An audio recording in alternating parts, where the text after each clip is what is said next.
out, especially because you fat fucks. Clearly you guys are fat as fuck. No Chick-fil-A for y'all. All the 3X sold out. Yo, the 3X sold out like in 20 minutes. Now, knowing that my fans is fat, I can't even make fun of fat people. Honestly, even if Cardi B gave me $10 million right now, I still wouldn't forgive her. You say I'm too serious? But when you look into the camera and say you're all so damn fat, those girls clutching their paychecks to buy your 3XL merch are crying in front of the mirror, pinching their waist. So what if I'm fat? Every penny. In the statement that she said, y'all need to lay off the Chick-fil-A. That was definitely a joke, but a poor taste, but a joke still nonetheless. You know what I'm saying? Definitely, you know, just like Alexandria said, you know, those medium-sized dollars spend just as well as those 3X dollars. You know what I'm saying? So you definitely don't want to alienate, you know, your core. Times when, hey, we may be down. There may be times when we don't have money in our pocket. You know what I'm saying? We want to see if, hey, how down are you really for me, or how down are you not?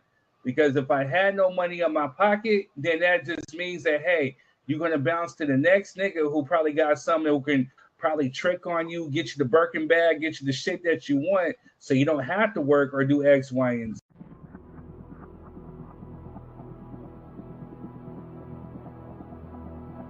Do you know how many mass shooters there have been in America over the last 10 years? Counting or not counting gang violence?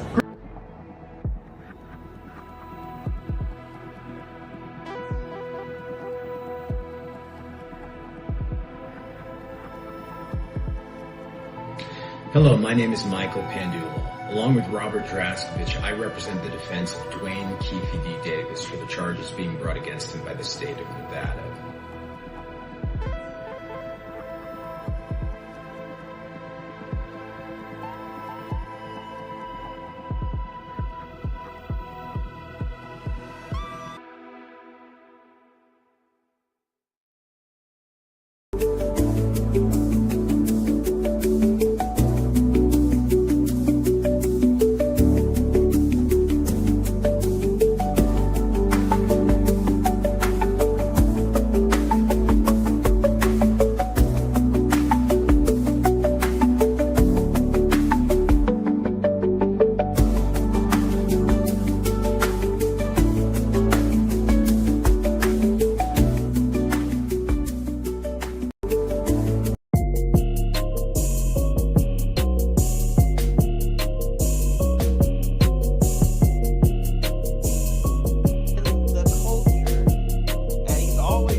Like, how are you going to demand that I give a certain amount?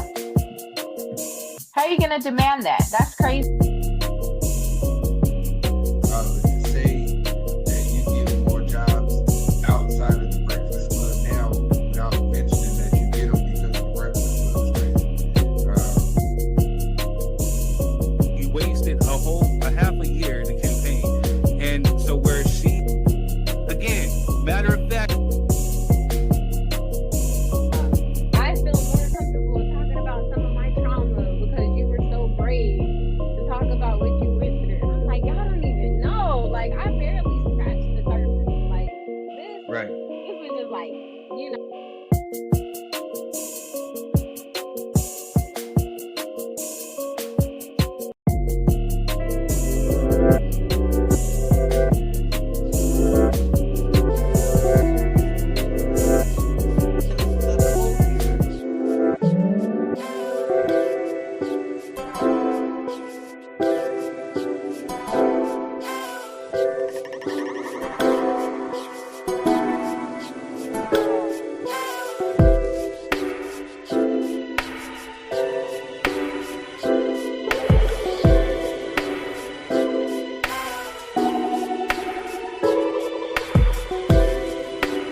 Time to represent 3rd Degrees back. You can see my face loud and clear, kind of like an asthma attack. Whoa, I mean, kind of like an attack. You want to right now, you right now, rip up all the words, but you already know you can kick to the curb, you can get served.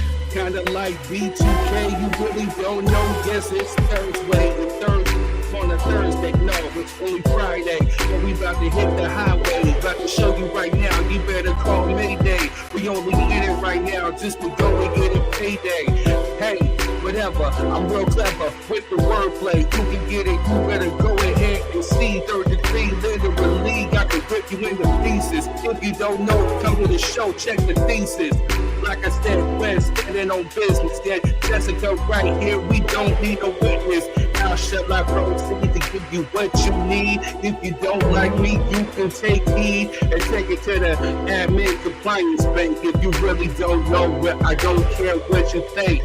Drop your thoughts and your views and opinions. If you don't know, we don't follow no minions. Step into my dimension and just enter. Speak your mind, but just keep it real respectful.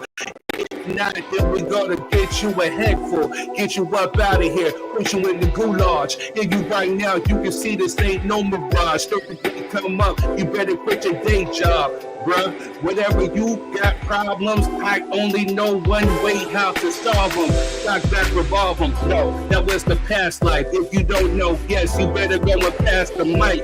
I'm a rapper, actor, entrepreneur. If you don't like me, put your face in manure in the sewer. This is how we do ya.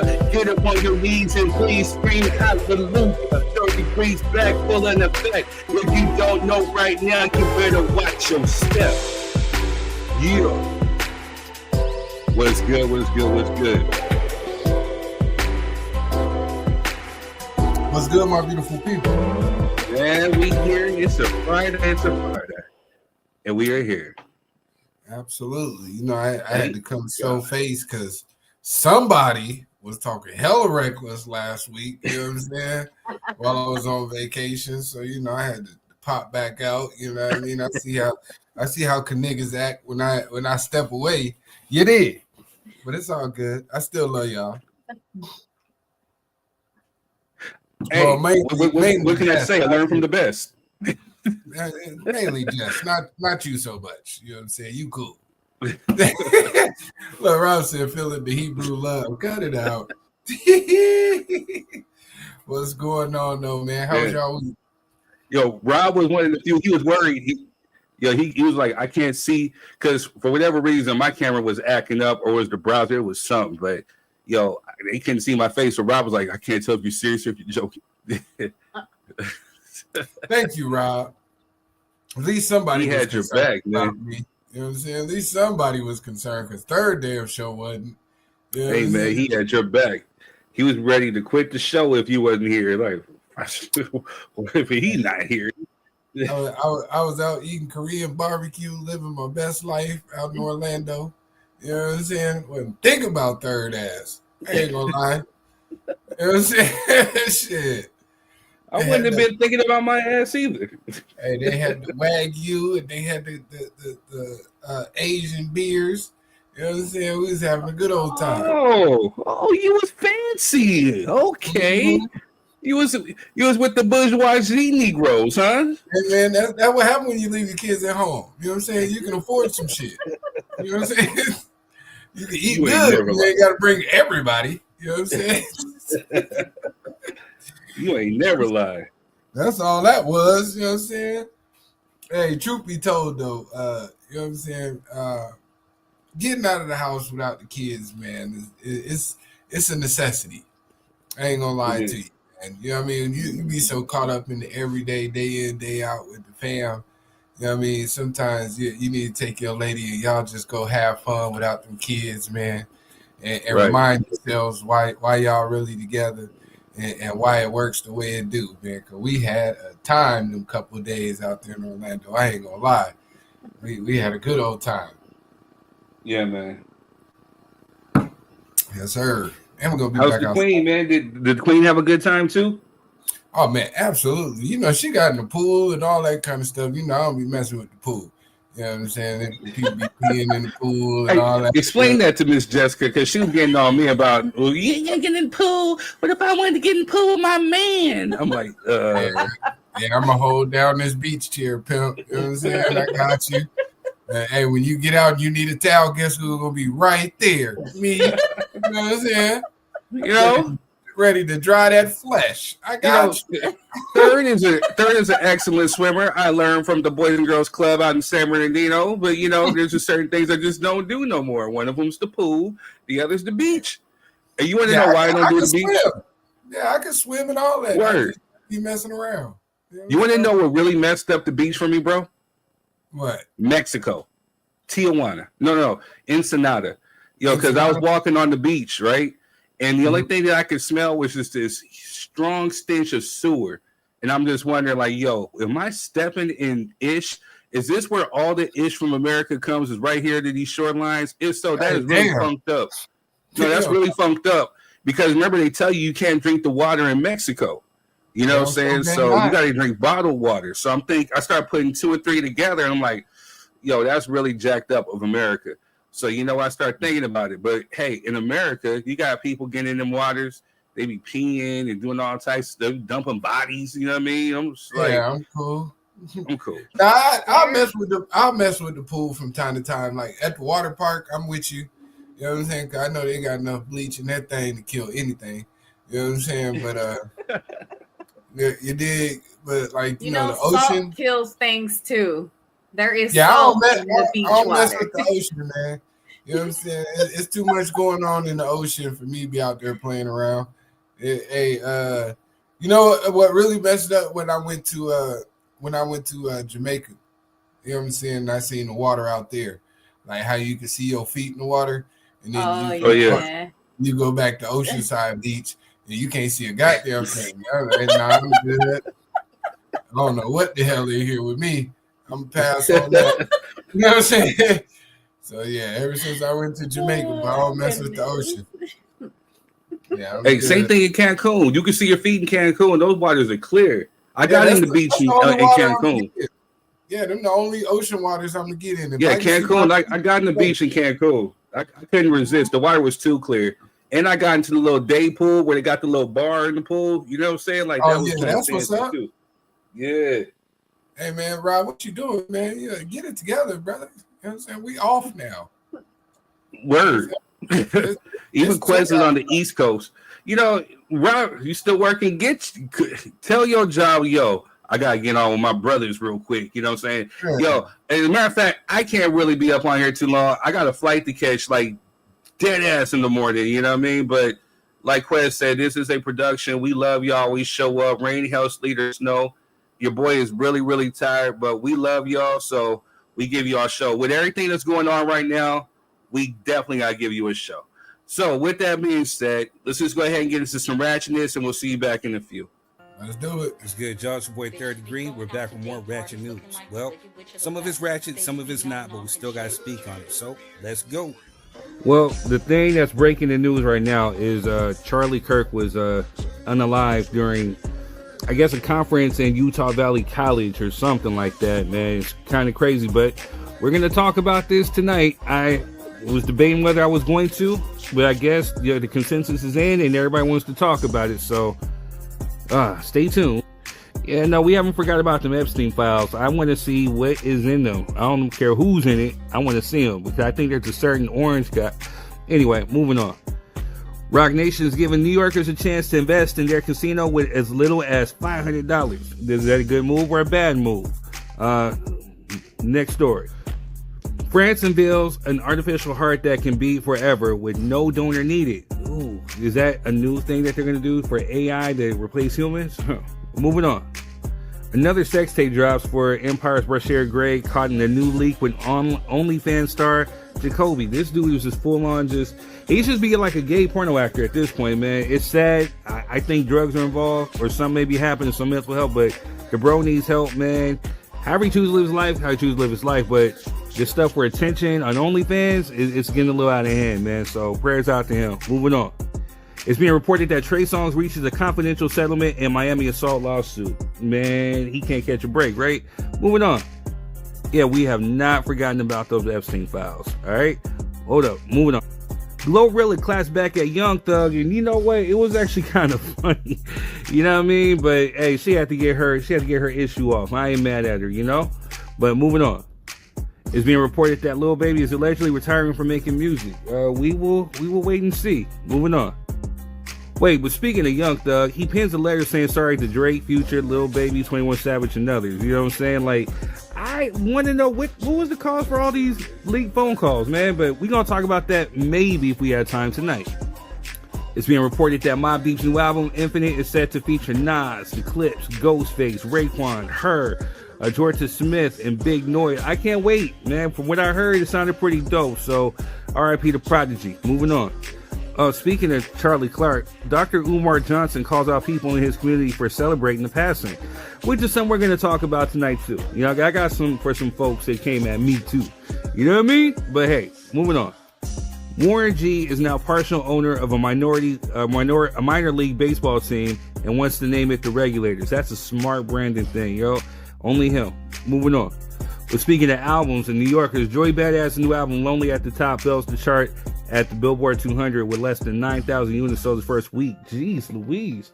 I got more units sold on a few of my projects. But that's what you get for dissing Kendrick. I'm just playing. I wish him success, man. Moving on. New Mexico becomes first state to offer universal child care. Salute to them. High school student wins science fair, proves Native Americans recipe kills cancer cells in vitro. Moving on. Your brain is too dangerous, unquote. Casino bans black card counter from blackjack for being a mathematical menace to society. Man, he with them numbers, right? Moving on. Florida woman on the run after being accused of stealing more than $34 million in PP loans, submitting over 90 applications. Police say she may be hiding in Jamaica. Dang, man. Moving on. LAPD finds a body, which was the body of a female, impounded in a Tesla that registered to singer David. Oh man, that's crazy, right? We'll keep you posted. Moving on. A group of 19 black households purchased 97 acres of land in Georgia to build their own town. Salute. I think we've covered this before, but if this is something new, then salute to them again. Moving on. Barbie honors Venus Williams with the doll the Inspiring Women collection, celebrating her trailblazing career. Salute. 25-year-old black engineer makes history with gloves that turn sign language into audible speech. Salute to that king. 50 Cent and Cameron getting even with Dame Dash. Rap stars team up. It's being revealed that 50 now has the rights to Paid in Full and is turning into a full TV series with Cameron as an executive producer alongside him. It sounds like a good boss move, right? Moving on. It's being reported. I should have started off Ratchet News with this because this is like the ultimate ratchet of the year, right? Dude knocks up his girl and her mom's. The family tree is looking more like a math problem now. You know what I mean? And that's kind of crazy. Because what in the hillbilly type of stuff is this? You know what I'm saying? And he happens to be like a rapper or something. But that's just ratchet. That's just ratchet and nasty. But hey, who am I to judge? Moving on. Speaking of protection, Kamala Harris is getting LAPD protection after Secret Service detail revoked. Maybe this is the time that she should have that re-access, Donald Trump, because you see what happened to your boy, and he's a non-political figure, you know what I'm saying? And you've already created the climate of hate for this woman and Joe Biden and so forth. My thoughts, moving on. Martha Stewart is stunned at 84, looking like she found the fountain of youth. And she looks good in this picture, can't even lie. If she's 84, hot dang, taking real good care of herself. Moving on. Chris Brown pays homage to Beyonce, Michael Jackson, and Usher in lengthy Instagram post and crowns MJ the undisputed GOAT, as he should. But Chris Brown, you right up there too as far as dancing goes. I don't care what anybody say. I like Breezy, man. Salute. September 7th was the heavenly birthday of Eazy-E. Shout out to him. May he continue to rest in peace. You know, he, like I said, he signed my cousins, you know, JJ Fad, NWA, so forth and so forth. So he's a certified legend and the godfather of gangster rap. So R.I.P. and happy heavenly birthday, King. Salute. A teacher arrested for spending school credit card on hairline repair cream. You can't make this up. All right, moving on. Well, 29 years ago on September 7th, Tupac Shakur was shot while riding with Suge Knight in Vegas. And tomorrow being the 13th, it's only right to save the story because it's being reported that Keefe D is back to saying that Diddy ordered a $1 million hit on Tupac and Suge. So And if rumor is true, it's being reported that Keefe D is set to testify on it too. So we shall see. But it's been 29 years since Tupac's unaliving. So R.I.P. to Tupac, the GOAT. The real tragedy is the ignorance of the people. Tupac Shakur quote. All right, y'all, let's get into it. Anyway, I'm your boy Third Degree, and that's been your Ratchet News. Enjoy the show. Yo, and we are back. Good stuff, man. Good Thanks, stuff. brother. I try. Shout out to the platform for adding the notes tab so I can type my notes, man, while it's going on. That show. Oh, snap. Where the hell is that? Hey, man, you know what I'm saying? Catch up and keep up. You know, either way. Hey, man, he's still a little salty at me. I was like, you're talking. He almost joined the other side. Hey, man. What up, Mr. Mercer? Hey, man, I got a little beef with you real quick. You know what I'm saying? Like, why you funking with people, man? What's going on, man, bro? It's the big back in me real quick, you know, because the other day I wanted me some fried chicken, you know what I'm saying, to go along with that award-winning first place macaroni and cheese, you know what I'm saying, and I had to settle for Stater Brothers because he ain't open during the week. He's only open on the weekends, you know what I'm saying, from 12 to 8, you know, but I get it because his lines be out the door. But, hey, Jessica, she crowned you like you got the best chicken in the IE, and I literally had to taste for it, and I had to settle. And so, yeah, that's why I got beef, the big back in me, man. But anyway, proceed, brother. That's a good problem to have, man. I ain't worried about it, man. Guys, shout out to Cherie. What's good with you? Sherelle, what's good with you? All right, what's going on, beautiful ladies? Now, I'm curious about that Rock Nation casino investment, man. I need to see what type of ROI and percentages you get with your investment. You know what I'm saying? That Rock Nation ain't too good at paying people back, so I need to know what's going on. But it sounds like a lucrative situation. You know, $500 ain't a lot of money to invest in a casino. Isn't that what Nicki Minaj was kind of tripping about because she invested into a title and she, you know? Well, Nicki Minaj ain't have her paperwork straight, so anybody trying to hear that shit. That's why, you know what I'm saying? I need. That's why I said I need to know figures. You know what I'm saying? I'm not just gonna send y'all my 500. You know what I mean? I need to know what type of ROI I'm gonna get, what the percentages is, and for how long. All that's important, right? You know? So that one's curious, but it's good, man. For the people, you know what I mean? If it's really gonna benefit the people who invest in it, that's a good little starter pack to building some wealth. So. Right. Depending on how it's structured. So I like that idea. I'm actually going to look into that. So thank you for that. No doubt. That's what I'm here for. I'm good sometimes. I'm also planning on moving to New Mexico since they got free childcare. You know what I'm saying? Right. I've seen that. You know what I mean? Like, hey, what's happening? You know what I'm saying? I know y'all ain't got shit out there, but I'll be on They trying to lure people in. Hey, man. It might be the lick. Hey, what's up, Alexandria? Oh, man, we got people in here. Hey, I know you guys are all here. I know why you guys are here. Hey, man, but do me a favor. Show love by sharing this stream. Share. If you guys are on Facebook and watching, make sure you guys are tapping those emojis, the like emojis, the love emojis, the laugh emojis, the angry emojis, whatever emojis, just tap. But please make sure you share. Shout out to the YouTube family. If you're out there, we love you. We see you. Thank you for putting up. You guys kept the numbers good last week. Thank you for putting up with the mishaps, you know, so the technical difficulties on my end. We definitely appreciate you. Make sure you hit the like, share, subscribe button, and a notification. We see you. If you're on Facebook, we got the link in the comments, you know what I'm saying? So it's pinned. So if you want to come on and be a guest, just make sure that, you know, you got your headphones on if you're using your phone. If not, then it's going to bleed into the show. Also, too, we want to make sure that there's no noises in the background, no music, no kids, no TV, because we don't want copyright strikes. They copyright me on my own music. So, you know what I'm saying? So that was the thing that kind of happened last week, too, was I caught a copyright strike off something that didn't need to be. Also, too, If you're coming on camera as a guest, make sure that you turn on your camera. We want to make sure we see you. Make sure there's no moving. You're not eating. Make sure you're standing still. You're near your Wi-Fi. Like Quez like say, this is a production. We don't want to look tacky. You know, when people all over the place in the dark, whatever, show your face.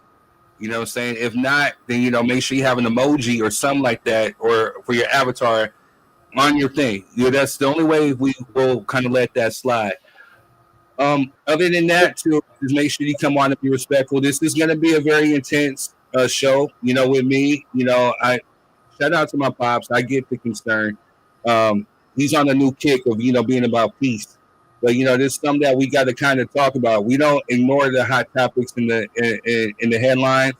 There's certain things that we can talk about, we can learn from, we can grow from, and we got to talk about, because you, the people, are what fuel this show. So we appreciate your feedback. We got the comments popping. Just make sure you keep it respectful. Yeah, but I will say this to any foreigners coming on: any disrespect will be met with disrespect as well, too. So you can have your point of view, you can have your opinion, but make sure you keep it respectful. But also, too, if things get too heated, I will put you in the back room just to cool you off.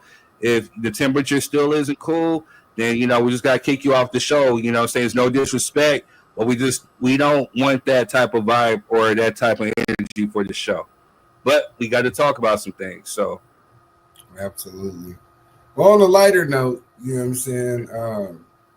Can we talk about Glorilla real quick? Let's do it. You know what I mean? She called Young Thug the Jamaican Vegeta, and I can't get that shit out my head. You know what I'm saying? Hey, she called that man a lot of stuff, but that was hilarious. You know what I mean? She was snapping on there, man.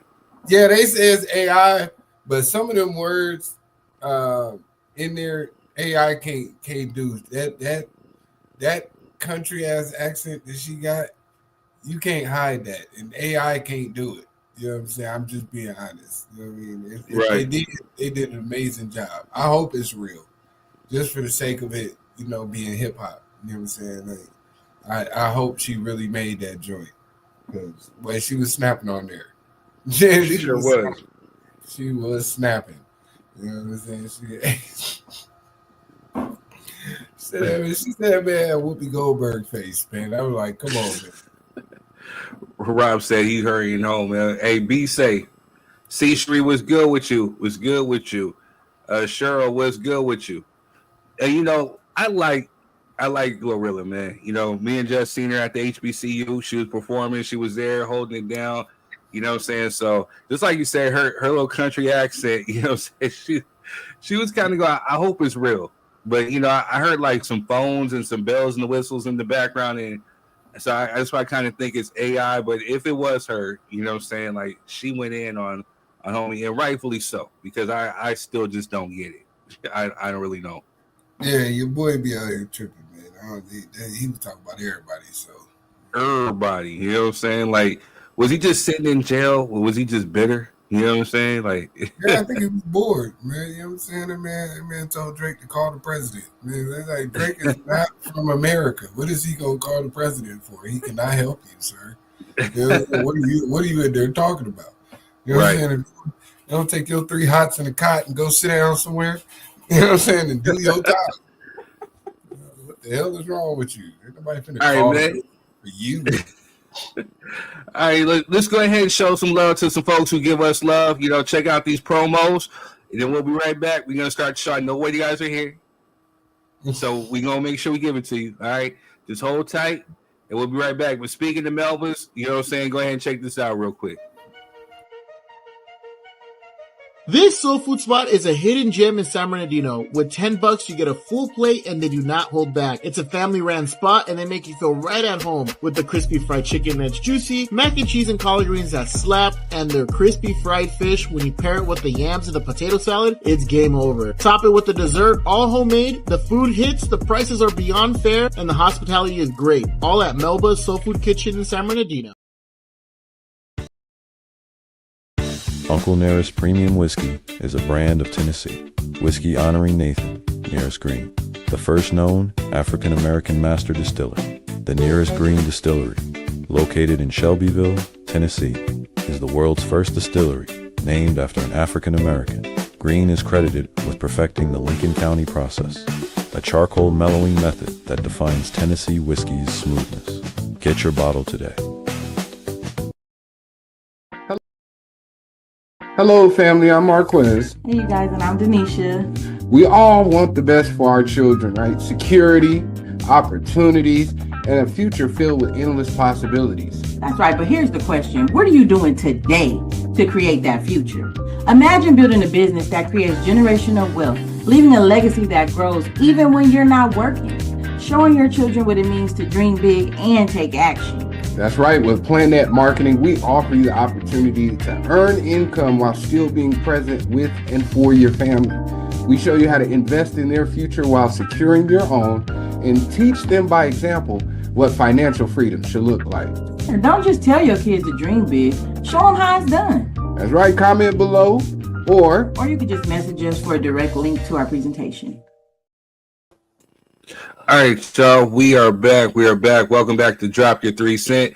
Hey, yo, Quest, do me a favor real quick. Yes, sir. You know what to do? Hey, man. You got a word for the day, man. What, I'm definitely curious about this one. Let's go. Kirk, what's the word? Oh, boy. My words to y'all is, did I make you mad or did I make you think? That's a long-ass word. Go ahead. There's words. Wait, we got an S at the end, so it's plural now. Wait, first it was third word. Now it's third's words. Right. A word from third. So stop. I'm being serious. All right, y'all. So with that being said, did I make you mad or did I make you think? You know what I'm saying? I kind of kicked a hornet's nest, so to say. But, you know, again, I've never really been one to really shy away from swimming in controversy. You know what I'm saying? I can swim. You know what I'm saying? But at the end of the day, did I make you mad or did I make you think? You know what I'm saying? Like, so I got heat for posting up the assassination, you know, which rightfully so, I get it. But then I got some heat when I said, man, he didn't deserve to go out like that. And then there were people coming from me, like, one person said, like, oh, so now you're backpedaling? I'm like, I never forward pedal. What the funk you talking about? You know what I'm saying? Like, you know, I never said RIP to the dude. So again, whether you like me, dislike me, whatever, I'm always gonna keep it real, keep it a buck, and be transparent. I don't say RIP to nobody that I don't respect. You know what I'm saying? It's just like that. But at the end of the day, too, you're talking to a guy who lost family members, who lost friends. You know, I myself was shot at. You know what I'm saying? So there's certain things in my perspective is just a little bit more different than maybe how you may process it. Now, the thing is with that, I'm not glorifying nor am I applauding or clapping or saying like, hey, he got what he got. Nah, I'm not saying that. I'm not celebrating it. But at the end of the day, you know what I'm saying? I mean, hey, he may be racist, he may be whatever, but he still had kids. You know what I'm saying? He still got someone who loved him and all this other stuff. So that's the human side of me. So I'm not going to sit there and glorify it or amplify it. But at the same time, you know what I mean? It is what it is. I really don't care how you feel about it. You know what I'm saying? Like, I didn't say RIP, nor am I putting him up on this pedestal. I just say he didn't deserve to go out like that. I would have much rather prefer him to get a long, good, passionate ass beating. But again, even with that being said, he'll still be able to wake up and maybe think about some of the choice words that he had. Now that he caught this bullet, he can't sit up there and maybe try to change his thoughts. He can't sit there and try to reflect or maybe evolve. You know, we as humans, you know, have all done some ignorant ish. You know what I'm saying? Especially within our younger years. We are all given a chance to have a second, third, or fourth chance to evolve. You know what I'm saying? And maybe teach those who are different. You know what I'm saying? So, hey, man, if you're on there, you got a problem with what I said, you know, I don't give a fuck. You know what I'm saying? Like, you know, again, I showed the video in real time because it needed to be shown. And then the video that I posted was the PG-13 version. The one that's going out there, the X-rated version, I definitely didn't want to put that up because that definitely did not need to be seen. But you know, it is what it is. So you don't like me, you know what to do. Well, there you have it. First time. And if you got a problem, you could definitely talk to me right here on this show. We got the comments open. There's a link, whatever. I'm here for it. So, all right. But with that being said, let's get into it. So, as you guys all know, Charlie Kirk, I didn't even know too much about him. You know what I'm saying? You know, he was assassinated at a Utah Valley College. Am I correct? Yeah. All right. So he's controversy. So for those that need to see or need to be familiar about who he is, here goes this clip. Mind you, this may trigger you a bit, you know what I'm saying? So if it does, then just turn away and then come back. But here goes the clip. I see a black pilot, I'm going to be like, boy, I hope he's qualified. The Civil Rights Act was a mistake. More cops should be around your neighborhood. Why do blacks have a broken family? White person were to come up and say, you know, black America really needs to get its act together and stop sleeping around all the time and needs to actually Why would you? Because it's true. When blacks in America did not have the same rights they had today, they were less murderous. There was less break-ins. Black America is worse than it has been that in the last affected 80 years. What percentage of young blacks have? It's worth to have a cost of, unfortunately, some gun deaths every single year so that we can have the Second Amendment to protect our other God-given rights. That is a prudent deal. It is rational. Nobody talks like this. They live in a complete alternate universe. So then how do you reduce? Very simple. People say, oh, Charlie, how do you stop school shootings? I don't know. How did we stop shootings at base? Do you know how many mass shooters there have been in America over the last 10 years? Counting or not counting gang violence?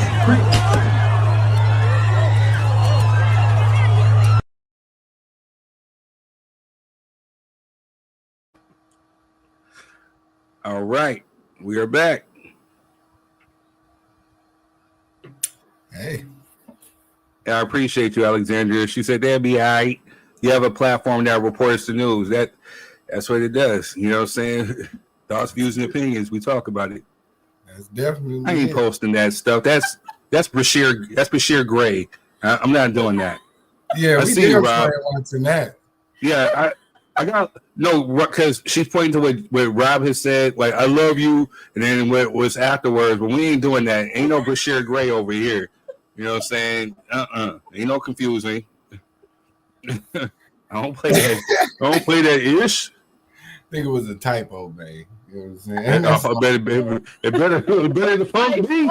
It better the funk be. I seen it. I wasn't gonna say nothing. You know, maybe Jessica's over here. That's why she's giggling. So you see that? Maybe Rob was he was in his feels right now. You know what I'm saying?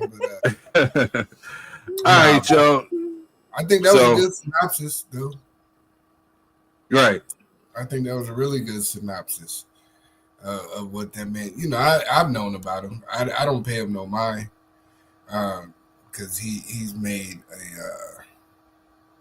a living off of denigrating black people. So, you know, I never entertained him in that regard. So, you know, it was to be honest, it was neither here nor there with me. Especially the only thing that bothers me right now about this whole situation is the fact that we got these HBCUs getting all these threats. Like it was like he was at Howard or something. You know what I'm saying? Yeah, he didn't get shot at Howard. He didn't get hit at Spelman or none of that, right? This was white on white crime. And, you know, white people, instead of looking to antagonize black people because we feel the way about it, maybe you guys should work on your communities and figure out why there's so much gun violence in your community. You know, that's how I feel about that. Billy, Jess, what are your thoughts? So about that quest to, I guess, rebuttal what you just said.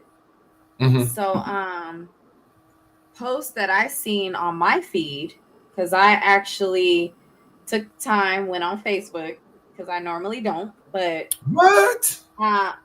Yeah, I took the time and went on Facebook, and I seen someone say that I guess he was fed some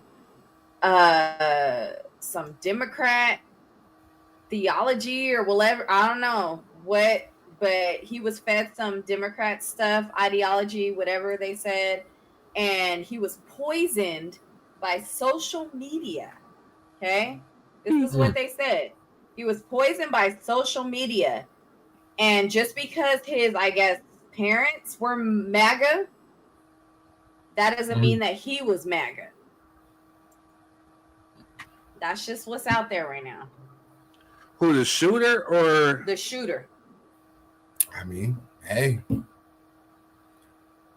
what are we gonna do about these young white men who consistently search out soft targets and can't control their emotions and go out and shoot people in public? They're putting it on the party that they vote for. They're putting it on Democrat. That's what they're doing. I mean, you could do that. It still doesn't hold people accountable. You know what I'm saying?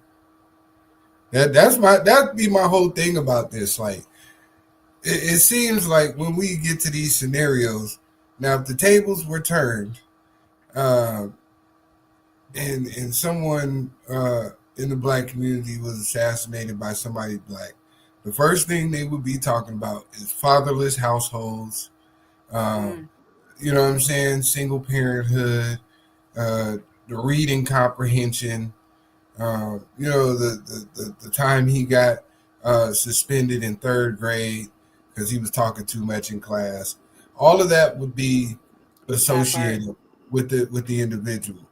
But it never ceases to amaze me that every time we have one of these mass shooters or random acts of violence from the other community, there's always justification and a time to figure out why this person did it, and it's so empathetic to the shooter that is almost disgusting. Correct. That's the part that bothers me. You know what I mean? It's so much empathy of, well, you know, his mom took Tylenol when she was pregnant with him, and you know he has mental illness, and Samantha dumped him in the 10th grade, and he's never recovered. And like, hey man, miss me with that shit. I don't want to hear none of that. You know what I'm saying? Because there's all these studies and you know, theories on why black people do the things they do without recognizing the real issues of us being impoverished, being in low income communities with no resources. But we never talk about the community with all the resources, with both parents at home, that seem to always want to shoot some shit up because their feelings got hurt or because they don't agree with you. Right. When we gonna have that conversation in America? Because that's the real conversation. Go ahead. No, I was gonna say, and I was just made aware of today by my coworker because she's the one that told me about all of this. The boy went to the college that he spoke, because I guess he was going around talking to colleges. That's what my son told me. He spoke at one of the colleges that this boy went to. Yeah. I mean, shoot, maybe I need to get on that. Maybe I need to get on a college world tour, denigrating certain communities, because it seems to be pretty profitable. That's all I'm saying. Yeah, I mean, so yeah, it's crazy. Give me a second. Cool. Things to remember about Charlie Kirk. You know what I'm saying? He said it was a huge mistake to pass the Civil Rights Act in 1964. He blamed Jewish money for ruining American culture. He said gay people were destructive and endorsed having them put to unaliving. He also said the Second Amendment is worth the cost of some gun deaths in regards to, you know, school shootings, which ironically, there was another school shooting that happened in Colorado, literally that same day, right after this had happened.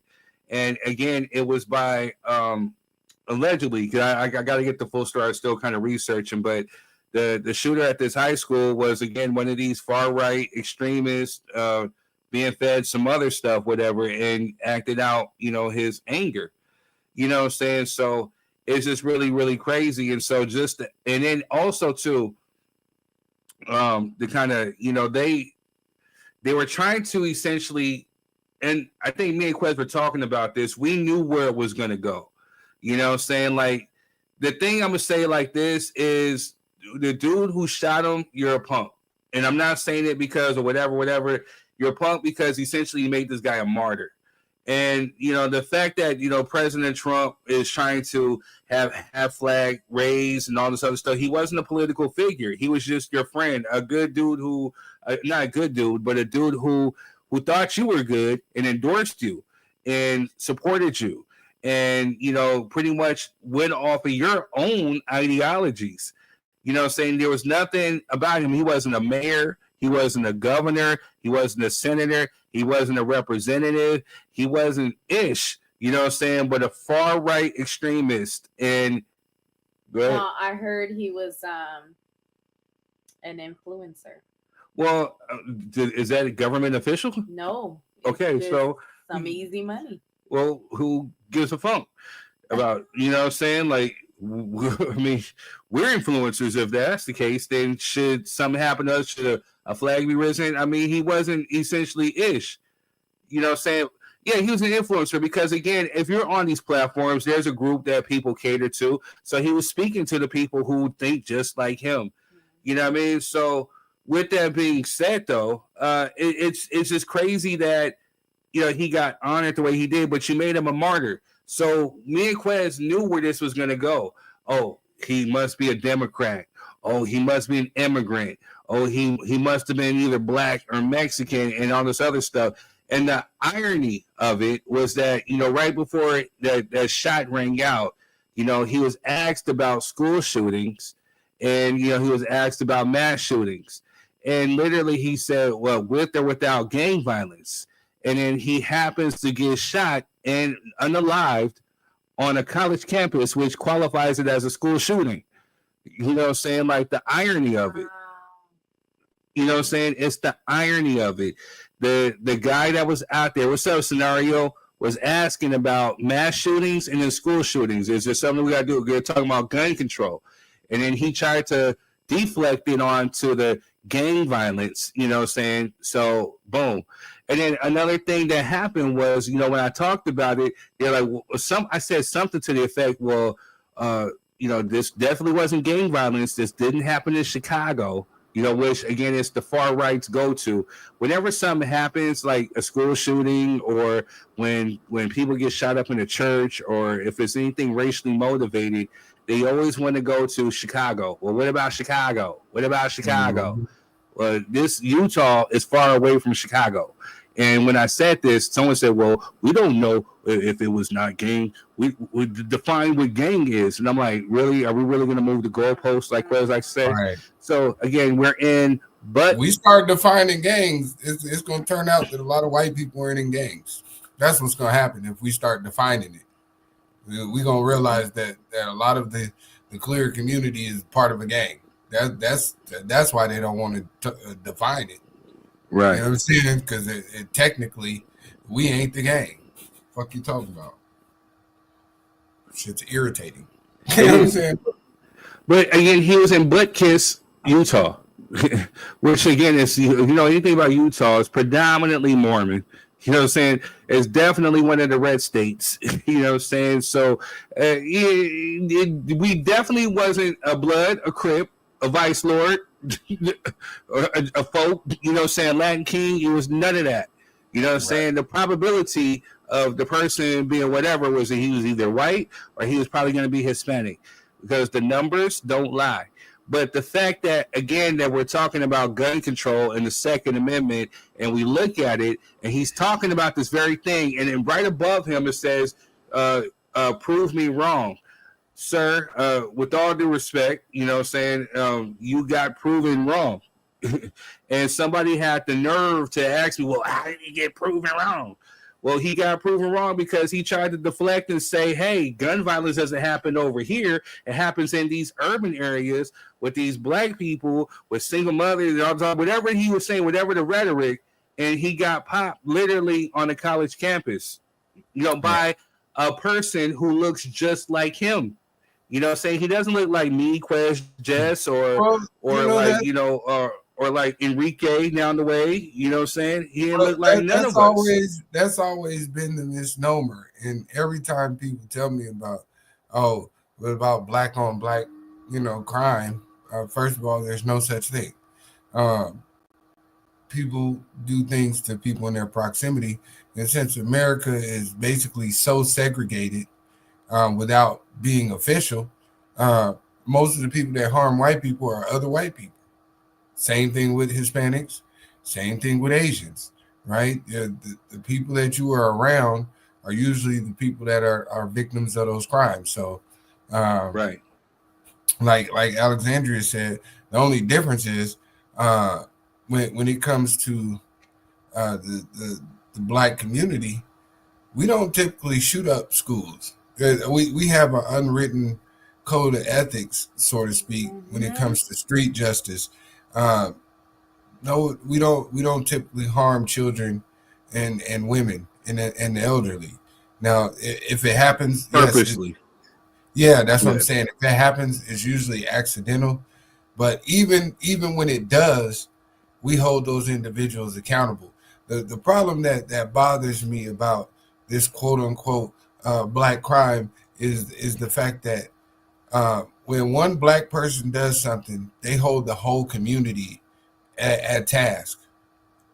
You know what I'm saying? I'm not responsible for Pookie who robbed the liquor store. I'm not responsible for Ray smoking crack behind the gas station. None of that has. There's no advocacy for anyone in the black community saying, "Oh yeah, that's he's part of us, and we approve everything that he's doing." Right? But on the flip side, when we have situations of these violent young white men, there's always a justification in the system that protects them, and therein lies the problem. With me, you know what I mean? Right. Because truth be told, black people are held overly accountable, if anything else. Right. That's just how I feel about it. They talk about how black men are the most incarcerated without talking about how black men are the most exonerated because we're more likely to go to jail under false pretenses. You know what I'm saying? They talk about this per capita violence when the raw numbers show that the clear community commits the most murders. You know what I'm saying? They use per capita to make it look good. But when we talk about raw numbers, we're not the violent ones. You know what I mean? And they also bring up Chicago, and Chicago's not even in the top 10 violent cities in America. So why are we still saying Chicago? Ironically, I mean, coincidentally, San Bernardino is up there. Right. So y'all should be at third house. You know what I'm saying? With the National Guard, watching him to make sure he's not out here committing no crimes. San Bernardino is our hometown. So, all right. So with that being said, doesn't necessarily mean that we're here in San Bernardino or Riverside or LA. You don't know where we're at. We can be in Vegas. Right. Just putting it out there. All right. So with that being said, the scenario says the messed up part about it is the Utah still does the death by fire squad and hanging. And I wonder what they're going to give him. Well, the cool part about it was that the governor, even this is what I think C. Cherie was alluding to, was that the governor was praying that it was like a gang member or an immigrant, somebody from a different country, anyone other than a Utah resident, you know what I'm saying? Like he was praying that it breaks the differ, you know what I'm saying? So what Quez was talking about as far as the black on black crime, I think more so whatever issues that we got going on within our community, needs to be handled within our community. It doesn't need to necessarily be talked about by the outside community. I think what the outside community needs to do is focus on what's going on within your community. Why are your numbers so high? Why are there so many mass shootings or so many school shootings? Why is this happening? Why is this man, again, and I still just don't understand it, if the quote-unquote shooter, which his name is something, I forget, something Robinson, right? This is the guy who they got. And it's just like, kind of Rob made a joke and was like, this is like some clear people stuff.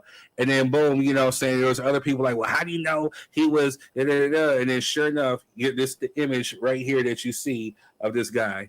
And again, he was in the 1 percentile as far as his education. I believe he donated to the Trump presidency maybe in 2020. You know what I'm saying? So by all means, this is somebody who is literally one of his people.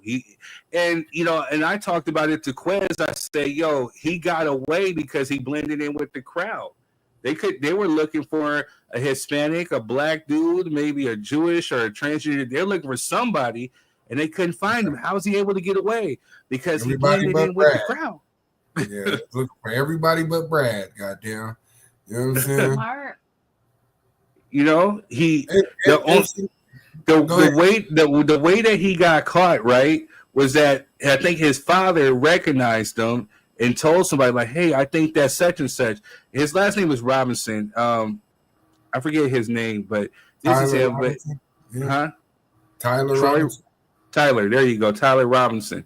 So his father had recognized him and then told somebody, and I think with the help of a priest or whatever, they convinced him to turn himself in. But had they not would have released the image, or if he would have been covered up, you would have never known who he was. They would still be looking out for a Tyrone instead of a Tyler.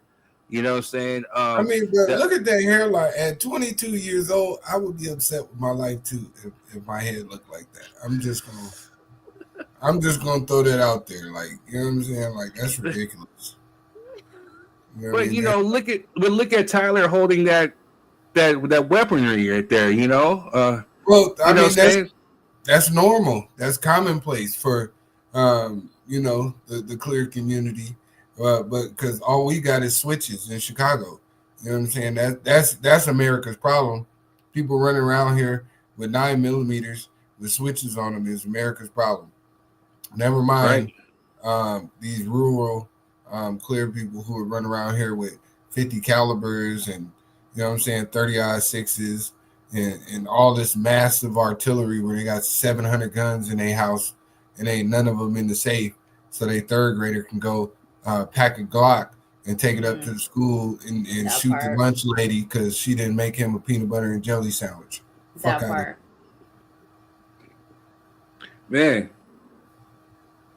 But this is Tyler, posing with weaponry that looks like there's some high quality weaponry. And the cool part about it was, I think it was Method X that said, like, hey, at the range that this person was shot and whatever, it didn't seem like it was nobody but a clear person or a sniper or something like that because of the way that it hit him in the neck. It was like it would do a crowd through as far as way as it was. It didn't seem like it was from a handgun. It really just seemed like it was from literally from far away. And the accuracy, you know what I'm saying? Well, this is the thing when it comes to shooting like that, especially outdoors. There's a lot of variables that you got to compensate for. Anything over 100 yards, right? It's not a white people thing; it's a trained thing, right? And usually, people who are taking shots like that usually work in either 2 or 3 man teams.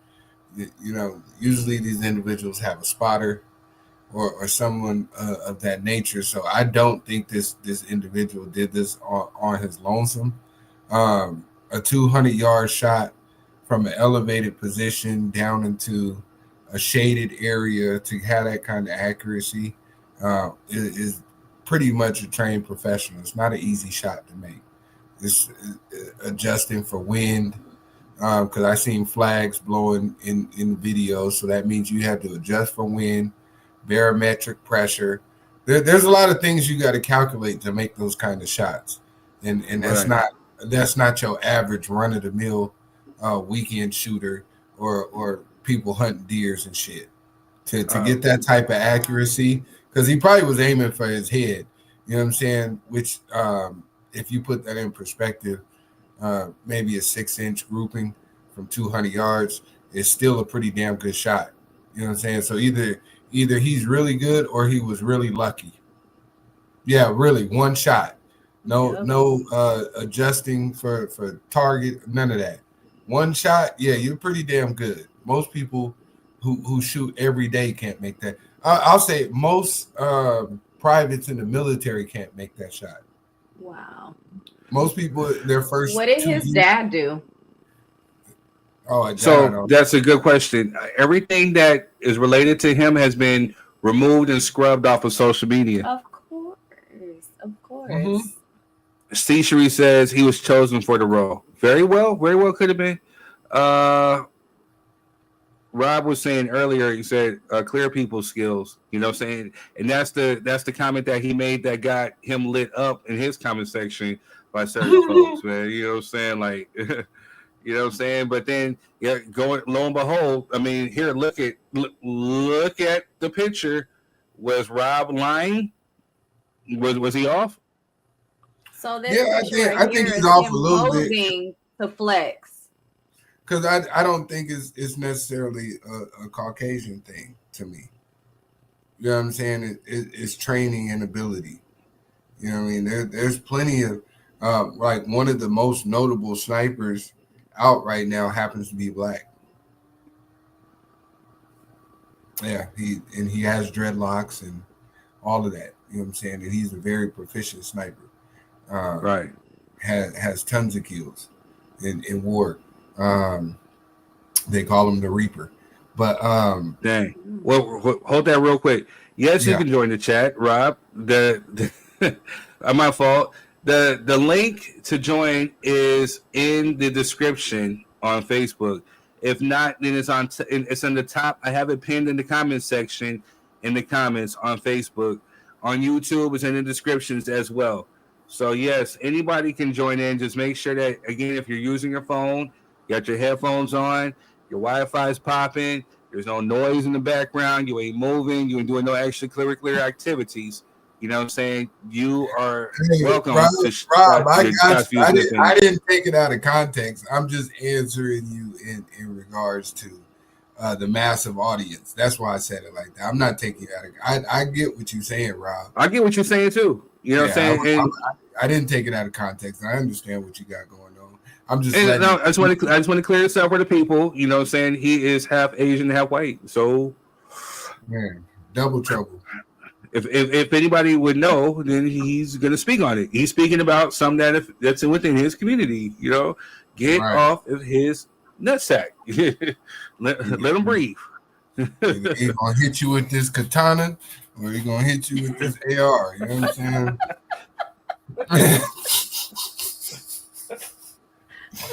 You got that dual experience. You know what I mean?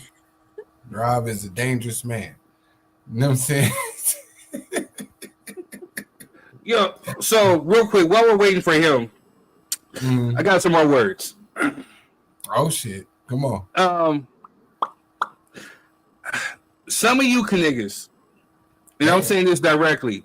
My name is Third Degree. You can catch me on my Facebook page, 3R Degree. Some of you niggas are just dumb as funk. You know what I'm saying? Like, I seen this dude, you know what I'm saying? And for the sake of, doxing, I'm not going to put your name out there. But, you know who you are. And I'm going to make sure that I send this link to you. For you to sit up there and to put Martin Luther King, JFK, and Charlie Kirk in the same breath, you are a complete dumbass. Your mom should have swallowed you. You are nothing but you are despicable to the skin color that you are. You know what I'm saying? And I mean that with the utter reverence, you know what I'm saying, and the most sincerity. Get at me. You know what I'm saying? Because at the end of the day, you know, like Quez had to school me on, you know, Dr. King, Malcolm X, Medgar Evers, even JFK. You know what I'm saying? Like JFK stood on business when it came to civil rights. That wasn't Lyndon B. Johnson. Lyndon B. Johnson was up here calling us the N-words. I don't even think he necessarily really gave a flying funk. I think if it was the benefit, he was essentially the 1964, 1965 version of Abe Lincoln. Because of his political party and what they were pressing, then he was just more so the puppet, you know, the face of it, you know, saying to actually sign. And this is my personal opinion, so I really don't care how y'all feel about it. But, you know, so he was essentially the Abe Lincoln of the 1960s. But he was essentially calling us Negroes, and he didn't really care about us. But JFK, to a certain extent, did. Once his eyes got open, he started saying, or he started going radical. You know what I'm saying? So, yeah, he died, you know what I'm saying, by the hands of a white person in Texas. You know what I'm saying? But he was doing it, whatever it was, you know what I'm saying, he was standing on business. Charlie Kirk spewed hate, you know what I'm saying, against blacks, against gays, against immigrants, against, you know, Jewish people. You know what I'm saying? So where was he? Where was his political views? You know what I'm saying? Where was he fighting for injustice? Where was he fighting the rights to make things better? He was fighting essentially to have things revert. He said that in the Civil Rights Act that JFK was pushing for should have never happened. So for you to sit there and to put him alongside JFK and MLK, you're a complete douche. You know what I'm saying? Like you're a sellout. And there's plenty of black people who are over here saying this stuff too that think just like him. And I'm sorry, but you get the Raccoon Award. You know what I'm saying? The Candace Owens Award. Y'all should just go somewhere, go play Massa, go play, you know what I'm saying, Roots, go reenact that on an island. Y'all go and have puppies with each other, you know what I'm saying, and get out of society. Well, third, listen, man. To a certain demographic, he was speaking to their pain points. You do have to understand that. That is very true. But funk them and anybody else down with them. How about that? Yeah, I agree with you. You know what I mean? But to the white supremacist community, you know what I'm saying? Justice to them looks like oppression. You know what I mean? Because fairness means that they have to do everything based on merit. And it's been proven over time that most of the time based on merit, young white men are usually inadequate in being prepared for life situations. Hence why they're so emotionally scarred and don't have emotional intelligence. Not all, I won't say all, but I'm saying the ones we're speaking about, right, who happen to be in that community.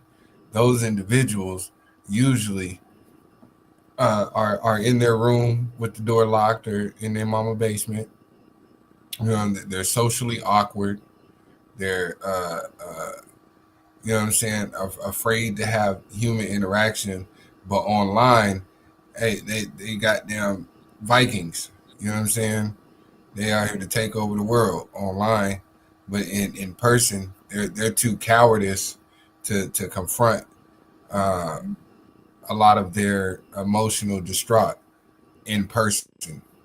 So they have to do random acts of violence because they have to pump themselves up to be able to go in like if you're a white supremacist and your main talking point is Chicago, why ain't y'all ran up and shot up nothing in Chicago? Because you're probably gonna get shot back. Like if you notice, most of these mass shootings, when they had these manifestos about how much they hate black people and Jews and all this other shit, do you notice that they never go into black communities to perform these massive because there's opposition there? Well, what's his name? Dylan Roof went into a church and lit up 9 black people who were praying. So he didn't go to the hood. He walked into a church. Right. That's what I'm saying. Y'all, for y'all to be so gangster, so tough, and you know what I mean, so brave and noble. you never go to the communities that you complain about the most. Right. Method X, what's good with you? Yeah, what's going on, Rob? Yeah, anybody can walk into church and shoot people because most people in church ain't got no gun. Most people in church are not going to fight you back. Same thing. You walk into the hood, most people are not going to let you walk through the hood and just start shooting people. Facts. And that's why you see them protesting in Orange County. Right. In Orange County. In Orange County. You saying. So what he's talking about was there's a neo-Nazi protest yesterday talking about white men protect. What is it? White men something? Fight back. Fight back. White man fight back. White man fight back. Fight back against who, sirs? Really? On 9/11? Yeah, because white man fight back against another white man because he was your. Let me bring this back up. Let me show. So in case there's any neo-Nazis in the Orange County that need to know what Tyler Robinson looks like, his last name was Robinson, but he does not look like the Robinson in Chicago, LA, or DC that Trump is deploying troops to. Why don't he send troops to these colleges? You know what I'm saying? Like, we put troops in these schools to protect the children. You know what I'm saying? Right. Like, he does not look like Tyrone. This looks like Tyler in Utah. You know what I'm saying? So who are you fighting back against, sirs? You dumb fucks? Yeah. Seriously. That and going back to what you said earlier, Quest. I did say that about the shooting with the sniper, about it being clear people skills. And I didn't. I just meant like, what I meant out of context, and you guys understand what I was saying.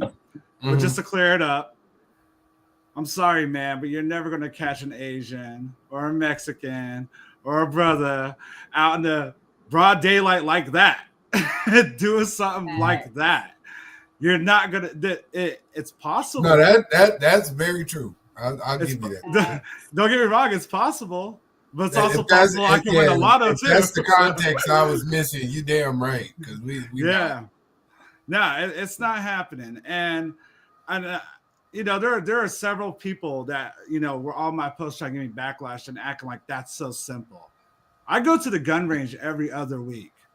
Okay, I'm gonna tell you right now, that is years of experience to hit that shot. Or like you said, that dude hit the luckiest shot in the world. So. Yeah. You got to have a spotter, and he explained it like aerodynamics wins everything from that far away. We're talking about a football field and probably 20 yards on top of that for him to hit that right in the neck. Even the police academy, they changed to shoot the body when you're like 20 feet away because this is right here. It's like that's all movie stuff. That's John Wick. Right. But most people miss shots from more than 7 yards with a handgun. So that should tell you how difficult it is to make 15 feet in front of you. You can't make an accurate shot with a handgun. Now, wait, Quest. I gotta talk to Rob directly. He's gonna know what I'm talking about. The gun range doesn't mean nothing, sir. Yeah. We ain't gonna say no names, but you're in fucking allegedly left field. In left field, like way left field with that. Like, I don't know what the fuck you're talking about. Yeah. And just to bring more context, there's a difference between the DC sniper on a rooftop just shooting random people and the Vegas person shooting random people, then that person taking assassination shot. That was a kill shot. Yeah. Big difference. Don't get it.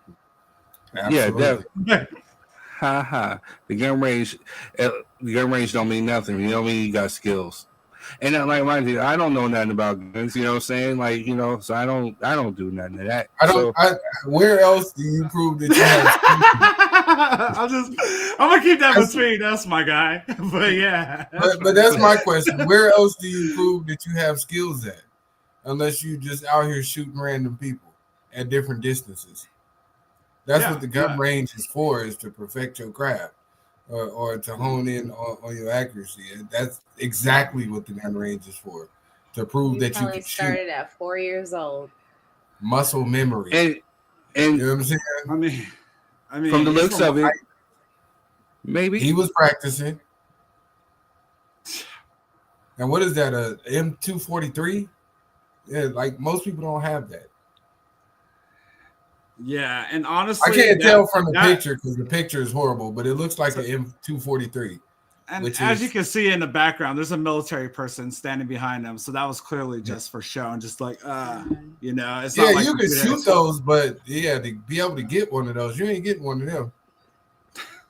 Of course, I mean, but you see the little baby in the background and the woman standing back there, so you know that's probably his mama. Ain't no telling. Nah, it's a community event, right? And one thing that is like that really grinds my gears about this guy is like you're saying, Quest. He picks his crowds of where he goes to handle these lectures and these debates, and this is what pisses me off. And I'm sorry, guys, if this offends anybody watching, okay? Because it's, you know, I don't want to get any backlash of like, oh, you're not African American, how would you know? You know, or anything like that. You're right. You know, I don't know what it's like to walk in your shoes every day. I don't deal with that internal feeling every day. Right. I have a lot of friends that I grew up with, and I watched and I walked with them going through it to the extent that I could. The fact that he has these people picked out that can't even ask the right questions, let alone rebuttal, to make them look incompetent, he's a fucking asshole for that, dude. I can't stand that. I can't stand that at all. When you talk about y'all seen the reparation argument, right? Y'all seen what he keeps saying about that. He goes, he says something to the extent, and just hear me out, guys, because it's about gotta get comfortable being uncomfortable. He said black people were a lot better in the 40s. What we need is more black entrepreneurs. We need more more families sticking together, fathers in the lives. Okay, so let's talk about entrepreneurs. We had that. Black Wall Street got burned down, bro. We're talking about education. You hung people because they found out what an octagon looked like, bro, and know how to identify it. Mm-hmm. You know what I'm saying? Like, this went on, and then you sitting here preaching that, but yet you're preaching about you're against Martin Luther King Jr. Like, oh my gosh. Like, the stuff that, and then these people here, unfortunately, from the same community, are just like, oh yeah, we don't need money. Oh yeah, we don't need this. Oh, that's not going to help us. Bullshit. But the American government could donate 4 trillion to bail out Walmart. Right. Are you serious? Wow, your favorite store. So on top of that, and that boy love Wally World, huh? I don't. There's so much that could be done. Well, that's my whole argument on that regard has always been, it's amazing that community states that they don't believe in handouts. Like the GI Bill wasn't exclusive to only white soldiers when they came home after the first 2 world wars. Like redlining wasn't exclusive, even though they gave people housing loans who they knew couldn't afford it, they still made it work. Like the Homestead Act didn't give millions and millions of acres to that community to go and build houses and farm and raise cattle and build generational wealth. But now that you done got your bread up, now that you done got your weight up, all of a sudden, we don't believe in handouts, without mentioning that the largest proponent of the welfare system is white women. Without proposing that the largest beneficiary of DEI was white women. Because we're talking about the same individuals who gave black people the right to vote before he gave it to his mom and his sister and his auntie and his grandma. Yeah. These are the same people we're talking about, but I'm supposed to take their word for it. Yeah, you can miss me with that shit. Run me my check, you know what I'm saying? And I'll decide what my community can do with what. You know, but hear me out on this, because this sparked a debate about whether they should be getting money. Okay, so let's say money was not an option. Money is always going to be an option, whether it's in a program or whether it's going directly to them. So I was like, give them the V8, exactly what the military gets when they go buy a house. They get the best benefits when it comes buying a house. Yeah, 1.8%. Give them a head start with that. Give them their free medical. We're the only country in the world that doesn't have free medical. Give them Medi-Cal. You know, at least that for a start. Give some like special college grants. Make sure they get the education that you so-called say they, you know, deserve. Make it happen. You know, why is it harder for someone to get? Why is it harder for someone? I don't know the right terminology to say this, but a person of color, certain color, to actually get their foot in the door with that. You know, there's so much they can do that they're just not doing. Well, I think we're all educated up. I think if you give us the money, we'll decide if we want to go to school or not. But we'll decide if we want to buy a house or not. There's going to be a whole bunch of individuals who are going to be happy with a Maserati and 12 pairs of J's, a Gucci belt, and a bunch of red monkey denim jeans. And those individuals are going to be out there. And that's okay. You know what I'm saying? That's fine.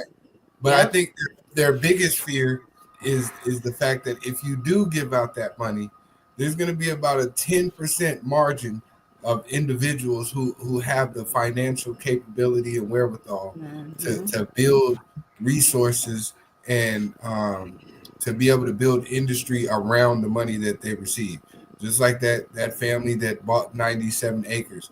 And I pray for that family every day, right? Because 97 acres is not no small feat to build a neighborhood, and though you kind of segregate yourself, you also leave yourself open to the racist attack that may come from based on history, your well-being.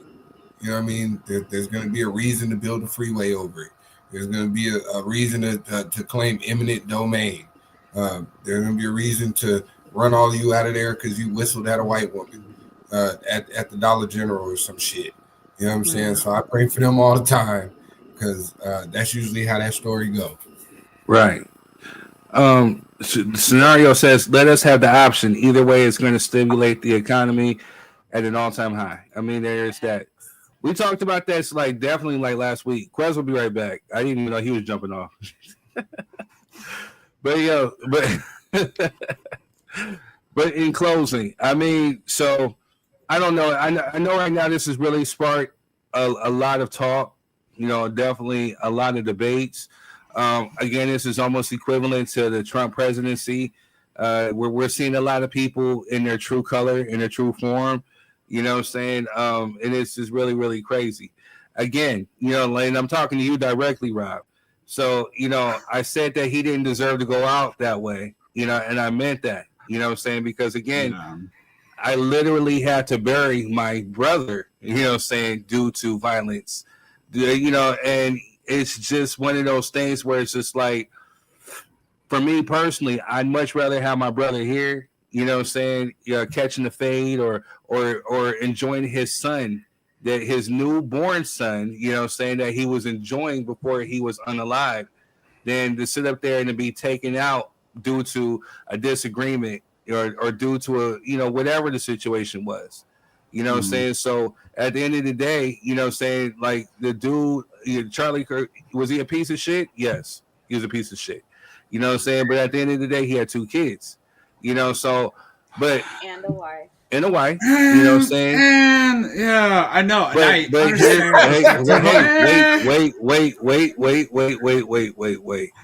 I said, man, people need to be given a chance to evolve, maybe correct the wrongs. Will he ever? I don't know. You know what I'm saying? We don't know how somebody will evolve and change. But if you know history, George Wallace was a huge bigot. in Alabama. You know what I'm saying? He did not like blacks. He fought for segregation, all this stuff. He got popped, but he survived. And he wound up changing his views later before he died. Does that still make him a righteous dude? No. Does that still make him a good person? No. But again, he had the chance to actually see the error of his ways. Now, dude got popped. He doesn't get a chance to see the error of his ways. He died a bigot. Right. You know what I'm saying? At the end of the day. Can I add to that, please? Like, sure. It's you know, honestly, look, hey, I believe I had a discussion with someone on your posts about how I thought about that and how I projected so much hate. That was my pops. Yeah, and I understand. I totally understand if people are going to look at me a certain way for, hey, if people want to hate me because I hate racists, fine. If people want to hate me because I don't like pedophiles, fine. That was a guy who defended that. That was a guy who also went on record saying, if my daughter was raped, and we're talking about like Freddy Krueger style, I would still make her keep the baby. Correct. Wow. Could he have changed? Obviously, yeah. You know, but your perspective, could he have changed? Yeah. But for a guy who's inciting and spreading division and actually promoting younger minds to actually think like me, be like me, vote for this, that's gonna, honestly, the power that he had with his mic, I think it did a world a lot more better the way things ended. So I'll go on record saying that, and I'm cool with the consequences and repercussions I get from that. No, in due part, you know, which I didn't get a chance to really talk to. Alexander says there's no need to revel in someone else's misfortune, which is very true. Because again, it's called karma. You know what I'm saying? Like if you quote unquote believe in God or you believe in karma, what you put out there will come back to you tenfold. And so I don't necessarily know if that was his karma that came back to him, because I don't know if God operates that way. But you know, he basically created this culture of hate. But what I was going to tell my pops, though, you know, saying, and I'm glad that y'all talked it out, was that, you know, everybody's entitled to feel how they want to feel about it. You know, saying to a certain extent, if you have every right to feel the way that you feel because of what he spewed out there. You know what I'm saying? So you're entitled to that.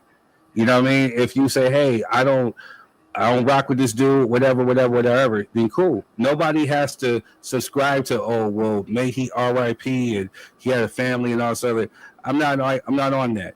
I'm not going to celebrate his demise, but I'm not going to sit up there and, you know, just ignore the stuff that has been happening. You know what I'm saying? There's some humility within me, you know what I'm saying? Like, I mean, because of what I've been through. No, and that's totally fine. And that's a good part about being an adult, right? We should be able to voice our opinions, agree to disagree, and still be able to get along. Exactly. Because at the end of the day, I find it kind of highly absurd that you want someone of my hue to feel sympathy or empathy for the individual who spent the larger portion of their lifetime denigrating me. Yeah. Who doesn't believe in empathy. Right. And hates everything about me without even knowing me. But I should feel empathetic to whatever his scenario was. Like I said at the beginning, to me, either way, it didn't move me. Now, you know, the things that I can align with is, you know, as a father, feeling sorry for those children, as a husband, feeling sorry for that wife. But in terms of me going out here and being largely empathetic and like, I'm not going to make a post about it because either way, it didn't affect my life. Just like his hatred didn't affect my life. The hatred that killed him didn't affect my life. You know what I'm saying? I just think it's sad that, you know, it turned into a reason to find something to say to black folks.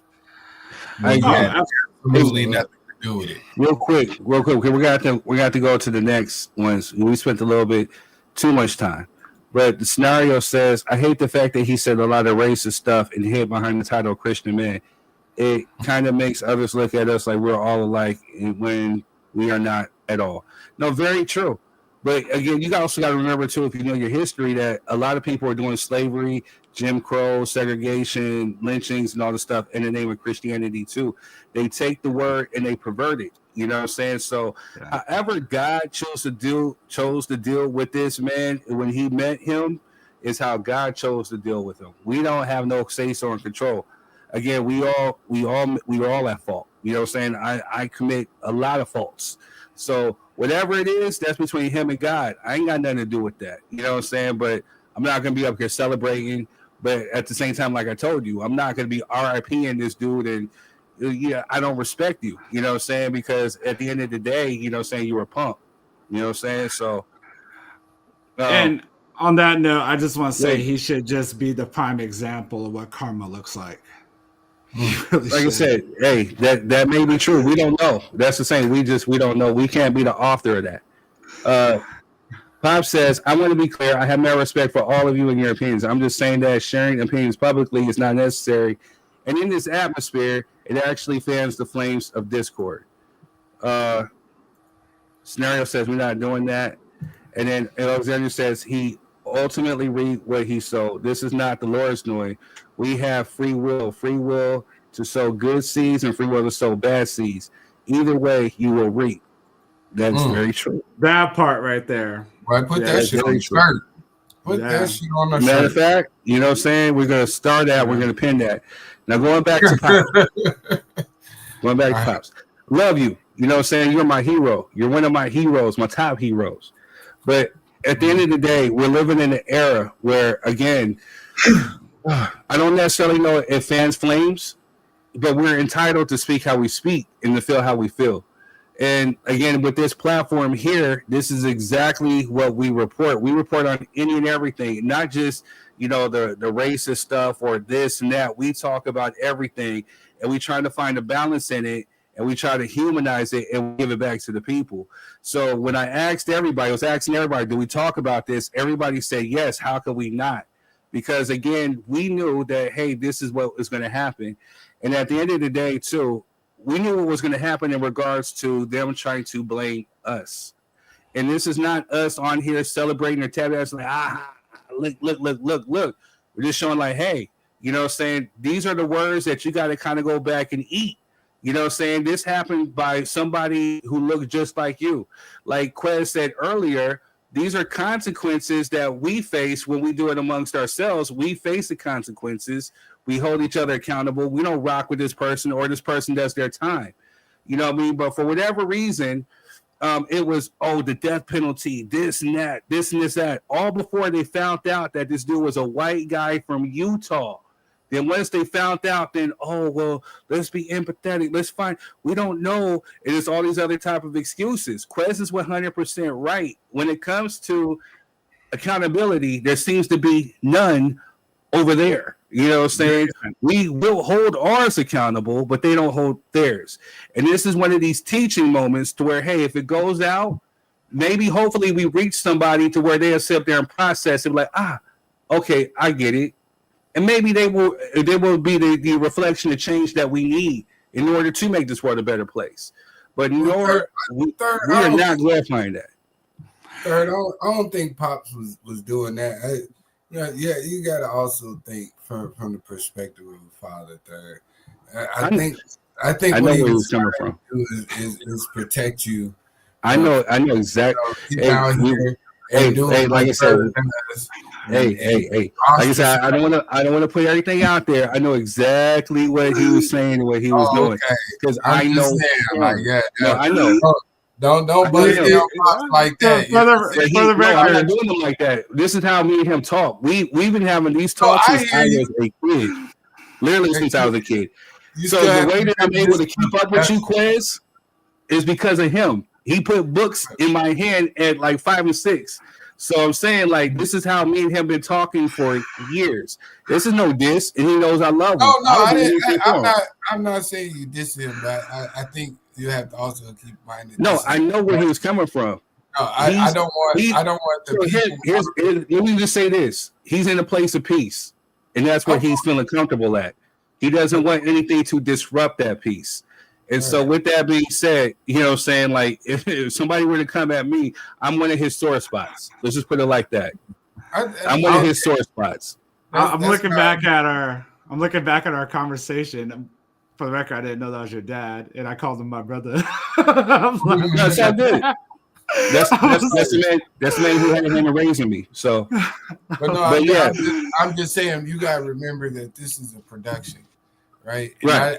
I don't because you already mentioned that it was your pop, so I don't want people to feel like that you have without knowing the context of how you guys communicate. Yeah, I know. You taking that type of shot. That's the only reason why I said that.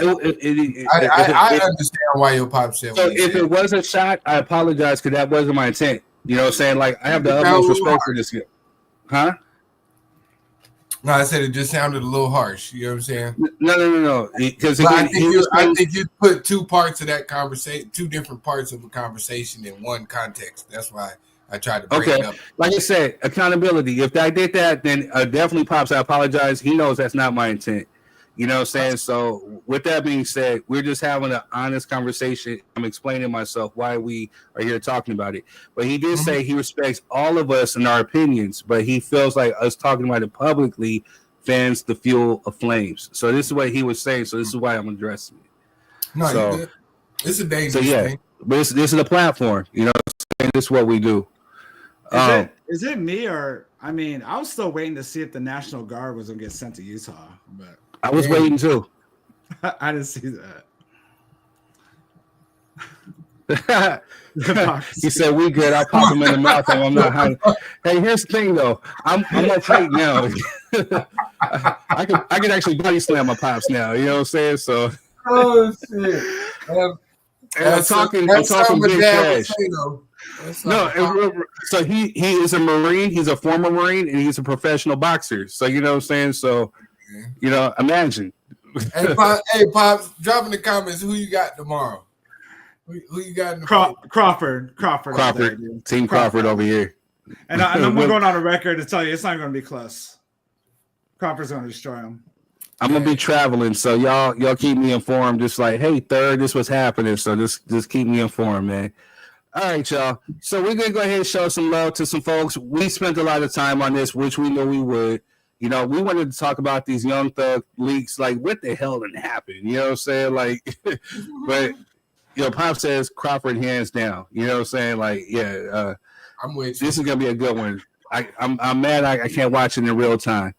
But we're gonna go ahead. We're gonna show some love to folks. But I definitely, because we're gonna skip Young Thug right now. Or if we got a little bit of time, we'll talk about them. But this is definitely September 13th is the 29th year anniversary of Tupac's passing. And so I got some things to say to some people out there in the quote unquote Tupac community. And you know, saying so we're gonna come right back after these messages.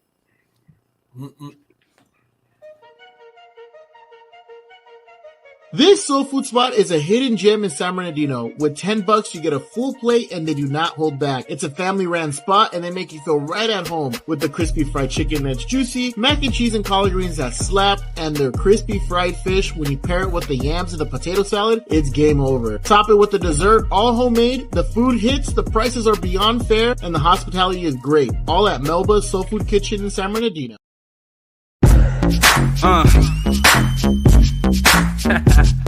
Yeah.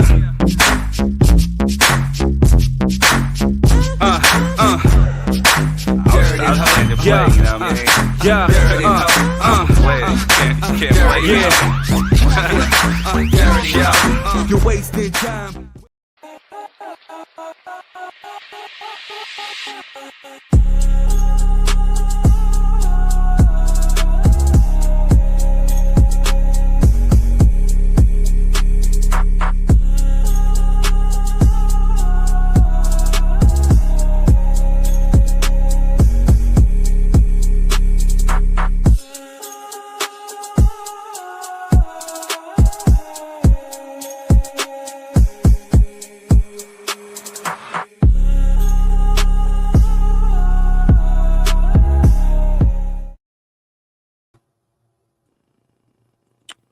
We are back. So, yeah. So, oh, you know what? I did post up that picture of what I was talking about. You see, this is what a black person put up. See how stupid it was? Please, yeah. I thought we were moving on. I thought we were moving on. All right, there's way too much. We're moving on, sir. Next topic. I just wanted to trigger y'all real quick. You know what I'm saying? Please don't. All right. So there's been an update in the Tupac unaliving case. You know what I'm saying? Involving Keefe D. You know, the dude who's the author of Compton Street Legend. You know, who also has gone on numerous platforms, Vlad TV. Shout out to the Art of Dialogue. That's the homie. You know what I'm saying? I definitely love his platform. And he's bragged about it as such. You know, but he's kind of backtracked, said, oh, well, I wasn't in Vegas. Or he tried to blame it on somebody else. He tried to blame it on Reggie Wright. You know what I'm saying? Well, he's the mastermind. But before it was all, he went to the police and he gave them statements. And he said that, hey, Sean Diddy Combs was involved. And, you know what I'm saying? So now is saying he's going back to the story. He has these new lawyers. He had a lawyer who was pretty much he seemed incompetent, you know what I'm saying? But now he has new lawyers, which I believe was helped retained with the help of somebody that I may know who is involved with some of these Tupac documentaries, like Tupac Assassination, Tupac Cover Up. And I just don't understand like how you could sit up there and align yourself with this guy after all he said. Even if it's a theory that you don't necessarily believe, I would think the more responsible thing to do would be to wait until you see what the verdict is and then, you know what I'm saying, make your assessment. But I think this person wants to be right so bad that he's even helping this dude. And as a matter of fact, he's even said that he's going to be he's going to help work on a documentary, pretty much through the process of all this of Keefe D. And I hate to give him any shine and promotion, you know what I'm saying? And it's sad because he's used some of my music for some of these projects, but as a Tupac fan, I just don't get it. It's been 29 years since the unaliving, since the case of this guy, and yet and still, you know, saying we're searching for answers. And this guy who staked a claim in it, you're over here defending. How could you call yourself a Tupac fan or say that, you know, you want justice for Tupac when you're potentially trying to help muddy the case or help get this person off who may have unalived him? It's asinine. It doesn't make sense. And just recently, on September 7th, the new lawyers decided to put out a video, a moment of remembrance for Tupac. And I got the video here, and we're going to dissect it, and I want you guys' honest opinion.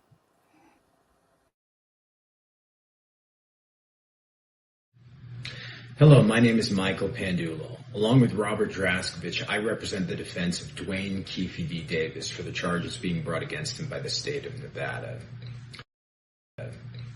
In a few days, we will approach the 29th anniversary of a shooting that took the life of a multi-generational icon, Tupac Shakur. And while we're focused on our client's defense, we think it's important to remember why we are all here. A young man's life was taken. This young man had a life ahead of him, a mother and family who loved him dearly, and a promising future. Over the next several months, you're going to hear a lot about the shooting and everything that followed. And at times, you won't be sure what to believe. Joke? Somebody tell me this is a fucking joke. Tell me, somebody. Is it a joke? What was Tupac and Suge's reaction when Orlando started shooting up the BMW? Oh, shit. Suge just ducked his head, and the first bullet went in his head, so the next one's hit him. It was like he was doing a breakdance trying to jump in the back seat or something. Yeah. Like, damn. Yeah, what the fuck? One thing you can be Like- sure of is that with our deepest sympathy, our hearts go out to Mr. Shakur's family, who lost somebody that they loved. We also extend those same sympathies to anyone who has lost a family member to violence. No one should ever have to go through that. We hope that you'll join us in a moment of remembrance and optimism that we may together find the truth, whatever it may be. You wanted to say that for a Compton Street Legend, man. Y'all need to go buy that book. Compton Street Legend. I'll get everybody the whole book. Yeah. You don't have to say something for them, Yeah. And we gonna do a doc. So, yeah. So where can everybody and get then the we'll get more detail to that. Where can they get the book? Yeah. It's on Amazon, Compton Street Legends, and it's gonna be in Barnes and Nobles September the 15th. Yeah. It's a good read, and it's the truth, and it's stamped, homeboy. You know what I'm saying? I ain't got no reason to lie. Everybody saying this and this and that, but when nobody there but me. Greg Caden wasn't there. Motherfucking none of them suckers was there. I was there. So Pac and Suge get shot. Joke? Somebody tell me this is a fucking joke. Tell me, somebody. Is it a joke?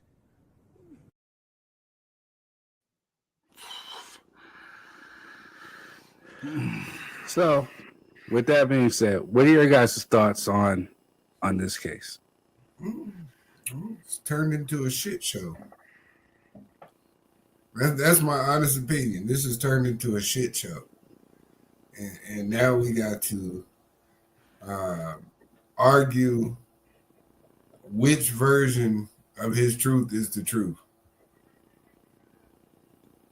Because if you go based on the Compton Street Legends, you said you told the truth entirely in there, and everything you said is the truth. And now you backpedal and say this is the new truth, and you didn't do it because you're on trial. So which one is the truth? You know what I mean? And to put together a documentary about this individual is asinine to me. Just being honest. So that's my opinion. Rob, what are your thoughts? I think he's all over the place like a Carl's Jr. sandwich, man. That didn't make no sense. And he's just squeezing whatever money he can get out of it. That's about it, dude. He reaching, and at this point, you don't even know you can't even take him at his word or anything, man. Like nothing makes sense. There's so you're talking about the lawyer or Keefe D himself? Keefe D himself. So, do you believe that Keefe D has something? He played a role in the unaliving of Tupac Shakur. It's possible. I mean, to be honest, it ain't nothing to be mad at the lawyer about. That's what he's supposed to do. He's getting paid to prove that this man is innocent. That's all he's getting paid for, whether he believes it or not. It's not his job. Is not to cast judgment. He got a check to try to get this man free. That's his entire job. That's his job. Lawyers are dirty. Yeah, I can't get mad at him about shit. If he feels like this will help his person's case, that's exactly what the fuck he's supposed to do. You know what I'm saying? That's what every good lawyer is going to do is put out a narrative to combat the story that's up against their client. And so I don't have no qualms with him either way. My issue is with Keefe D. You know what I'm saying? And whoever this individual you talking about that you said may have helped finance the nonsense. You know what I'm saying? Those are my two major issues with the story. You can't say you care about what happened to Tupac and wanting to find justice while also financing an individual who said that they know exactly what happened to him and have held back from producing the justice. You can't play both sides of that field. So what he's doing, he has a whole theory, and so the backstory. I don't want to necessarily give him too much shine or put him out there because I don't want hate directed this way. But this is me because I tried to reach him and talk to him about this, but he's just not hearing me. But this is somebody who was actually close to Frank Alexander, who was, they were good friends. And as you know, Frank Alexander was Tupac's bodyguard, so he was there that night. So, I know that one thing, and I know Frank too. Frank had a lot of regret about what happened that night because he didn't have his piece. He was like, if I just had my gun, I could have probably shot back or this. It was a lot of it, you know what I'm saying? So, they got together. Frank, at first, he dropped a documentary, a book called I Got Your Back. Then he did a documentary called Before I Wake. Then after that, then they started trying to piece together what happened, the two of them. You know what I'm saying? So they did Tupac Assassination 1, Tupac Assassination 2. And then, it started becoming like this thing to where it's like now they're starting to chase conspiracy theories. And, they believe that another individual was involved. But then it comes out this other individual might not have been involved. So I don't know if Frank kind of backtracked and was like, nah, I apologize. I've heard that he apologized to this person because the person who he accused of was his employer. And the employer was the employer of the security company that was working that night. And even to his credit, he said, "Hey, I could have handled things a lot better on my end as far as my security company. I'll take responsibility for that." You know what I'm saying? But it's just been this whole thing where people are trying to pin it on him. Even Suge has came out and tried to say, well, he was behind it. He did this and he did that. And there was all these conflicting stories. So now you have this guy over here, the guy who I know, who's still trying to push that narrative. And I think he's just hell-bent on being right. And again, we know a lot of the same people who knew Tupac. And there are people who definitely want justice. But the one thing that I do know is that people from his family, they believe that, that Keefe D may have had some involvement in it. You know what I'm saying? Whether it was directly or indirectly, whether he handed it to his nephew or to the friend in the back, they believe that he played a role. And the fact that he's on all these platforms talking about it. No, matter of fact, to be honest with you, he actually was secretly recorded by a detective, who he admitted to because they were trying to pin the Biggie murder on him. He said, no, that wasn't us. But I can tell you about the Tupac stuff. He proceeded to tell about the Tupac. And then he was pretty much getting sting for a PCP case. And they said, look, we're going to give you a proper agreement, a cleans for a day. You tell us the truth. If anything that you lie about, you'll get locked up. So he proceeded to tell him about the night of September 7th. And, and he went into great detail. So then that officer gets removed for the case. He writes a book, does a documentary, and I think it's a case of monkey see, monkey do. Then he decides to do all that. So he goes to Vlad, he goes to Art of Dialogue, Cam Capone, all these platforms, and he's bragging about it. He even went on BET and went on BET Chronicles, Death Row Chronicles, and talked about it. You know what I'm saying? So what finally caught up to him was because he was talking. Right. No, I feel you. I agree with Scenario. It looked like a money grab, man. A money grab on who though? You know what I'm saying? And then he said, I think Diddy may have something to do with it. He does have Pac's skull on his chest as a tattoo. What? I never heard that one. But then I've heard some stuff. I never heard that. Yeah, I never heard that. But I did hear about Diddy having some animosity towards Tupac. You know what I'm saying? And maybe even towards Suge, because the word on the street was Suge was, messing with his baby moms at that time. And, and then Suge did take pictures with him holding Diddy's son. You know what I'm saying? And so that right there, I mean, and as this case, as this Cassie case, it crossed the line. And as we're seeing with this Cassie case, we're seeing that there may be a different side of Diddy that we thought, we saw the shiny suits and we thought he was just a square. But there just may be a different side to Diddy. Thanks to this Cassie case. So now, if it is true, and this is what they're trying to go back to, and he's setting to testify against Puffy, do you think that it'll help or you think it'll not help? Well, it'll help him. Ain't gonna help nobody else. I don't know. I don't even know if his statement would be even deemed credible, man. Bro's in scramble mode. He's trying to find any and every way to get out of prison.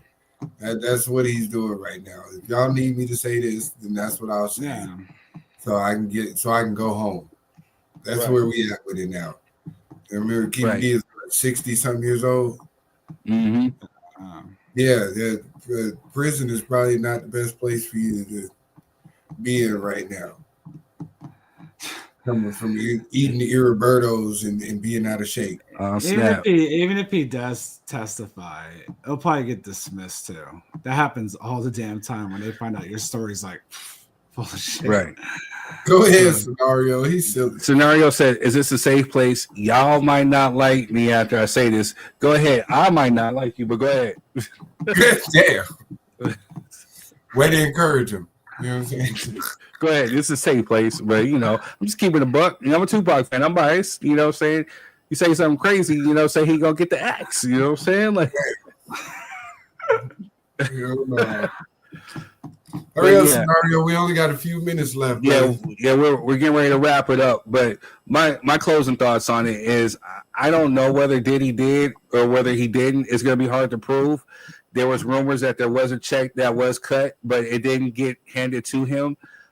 So I don't know. I doubt that. But again, if the prosecutors have receipts of him being in Vegas when he said he wasn't, and then he also has people telling on him saying that he was, and then pretty much if they use his own words, if it's admissible in court, then yes, I think he's done for it. But he's taking credit for it thus far. So I think it's safe to say that it is him.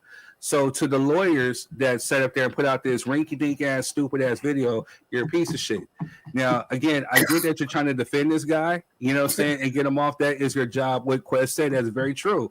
But you are still shitty, because how are you going to put up a remembrance video of a man who's dead and is possibly at the hands of the guy that you're defending? It's fucking stupid.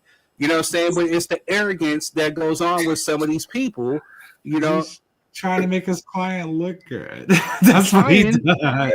Trying, you know what I'm saying? But it made him look even more stupid, because for those that could put two and two together, it's like, the fuck is this? If I was Tupac's family, I would have been insulted. I would have been like, F you and the woman who you came out of. You know what I'm saying? Because it's insulting. And I'm just a fan. You know what I'm saying? So, but to make that stupid ass video, just sit up there, get your shit together, get your case together, bro, defend his stupid, ugly ass, you know what I'm saying, and then let it go. But don't do nothing else stupid. Hey, I feel you, Scenario. Just leave it alone today. Today probably not the day for it. See me. You got my number, dog. Call me. Call me. Whatever you can buy. What's up, man? Don't do it. Call me. Wait till you sleep on it or something, man. Let get some rest and shit. Don't do it today, because I don't know what's going on. You know what I mean? Third is on war mode. Yeah, about Pop. You know what I'm saying? He said, "Thug life till I die." You know what I'm saying? I listened to Hit Him Up before I came on the show. I can tell. You know what I'm saying? All right, y'all. Hey, this has been another one. Yeah, definitely a Scenario. If you want, you could chop it up with me, man. I'm not into it like that. I care, you know what I'm saying, but your opinion is your opinion. I just want to see how it plays out. To the dude that I know, sit back, dog. Like, truthfully, you got more credible stuff and evidence to solve this Biggie case than I think the Tupac one. So if I were you, I'd just kind of fall back from the conspiracy theories. Quit trying to throw shit on the wall and make it stick. Just, he has all these case files for the Biggie murder, and I think he can help actually really solve that. You know what I'm saying? There's actually another project that he was involved in called Tupac: The Early Years, and I think there's been a thing where it's the other partner in that has been kind of lagging. Hopefully they get it worked out, because it's a beautiful project, and I will definitely want to see that. But I think profiting off of this man's murder, you know what I'm saying, it's crazy. If you really, really, really care, then I would just wait to see how the chips fall out and then start making your moves. But to sit up there and to start elevating this dude like he's innocent, man, come on, man. Have y'all seen Pac before he became a rapper? Yes, I seen the. Good night, Scenario, man. We appreciate the digital underground stuff. This dude's crazy. All right. Anyway, we love y'all. Thank you guys for tuning in to Drop Your 3 Cent. We'll be here. Make sure you guys hit the like, share, subscribe button. YouTube family, Facebook family, we appreciate you. Love you. Hit in the comments. We're here. We love you. We'll see you next time. Now, I just saved